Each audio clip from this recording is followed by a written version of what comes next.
Hello everyone, my name is Sara Kelly. I'm an ADHD mindset coach, and today I want to talk about changing careers, our interest-based nervous system, and how to lean into potentially entrepreneurship or your interest-based nervous system to make sure that when you are in the workforce or creating a brand new business, that you are setting yourself up for success. I'm an ADHD mindset coach, and I come out with videos every single week on everything ADHD and the isms that pair with having ADHD.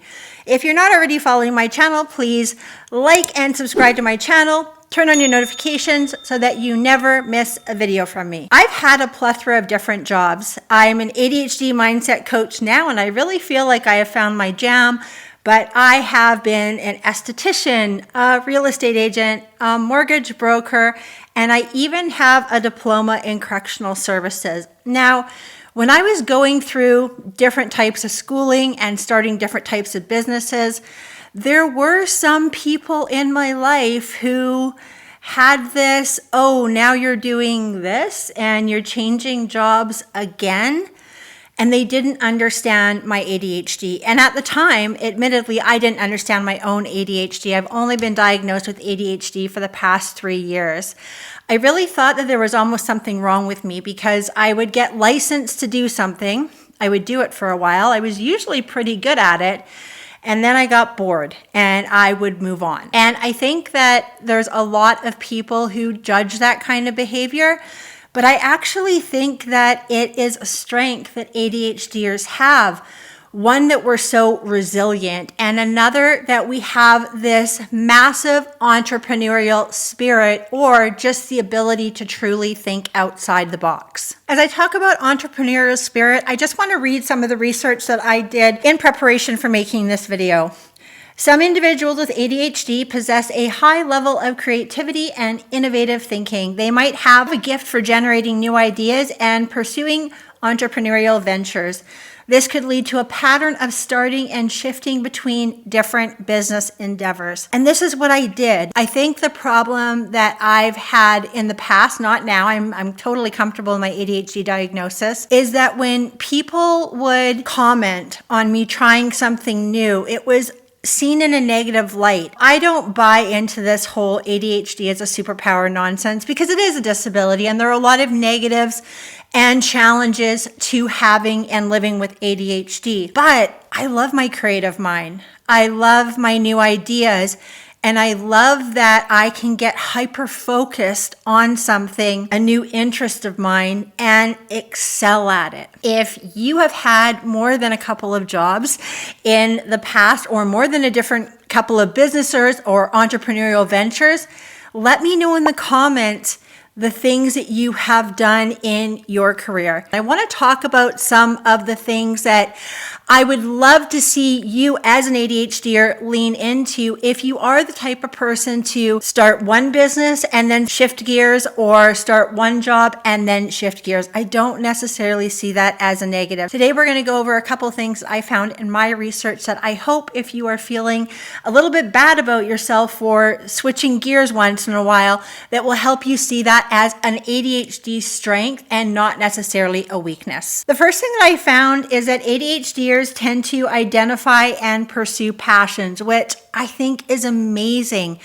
To be able to find a career or a job that you love is going to give us that dopamine that we struggle to get. It does give us that ability to hyper-focus and to work under pressure really, really well. Individuals with ADHD often have a strong sense of curiosity and enthusiasm for topics that genuinely interest them. By identifying their passions, they can direct their energy and focus towards activities and careers that align with those interests. This can lead to higher levels of engagement, motivation, and overall satisfaction. When we think about dopamine, dopamine is that happiness and motivation neurotransmitter.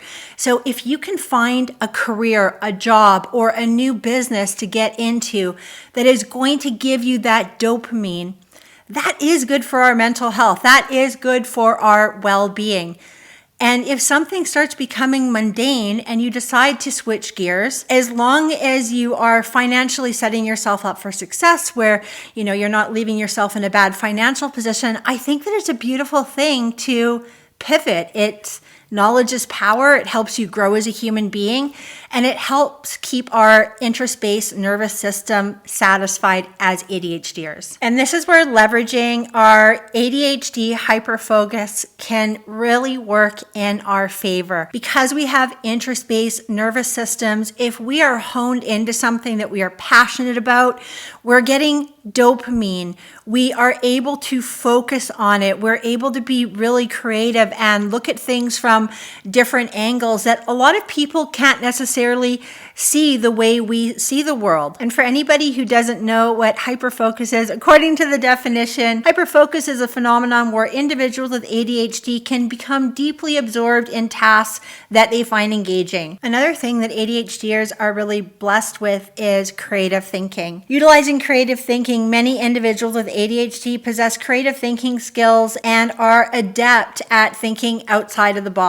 This can be an asset in problem solving, innovation, and finding unconventional solutions to challenges. If we're interested in something and we're able to hyper focus on it and we are more innovative, you can be that person that comes into a project, a team project at work, or to start your own business and to really have a different kind of bird's eye view from the status quo. I absolutely think that this is something that if we leverage, we can see an astronomical amount of success in the workforce by utilizing. And finally, another thing that we're really good at as ADHDers is hands-on learning.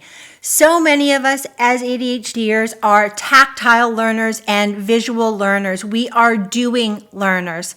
It's one thing to read the directions on a big, long item of how to put something together, and that can feel overwhelming. It's another thing to get your hands dirty and to get right in there and to learn by doing, especially if you're interested in the task at hand. Now, if you are like me and you have more of that entrepreneurial spirit, a way to ensure that you are able to really stay on task is to delegate the things that you're not interested in doing. For me, I hired a social media manager.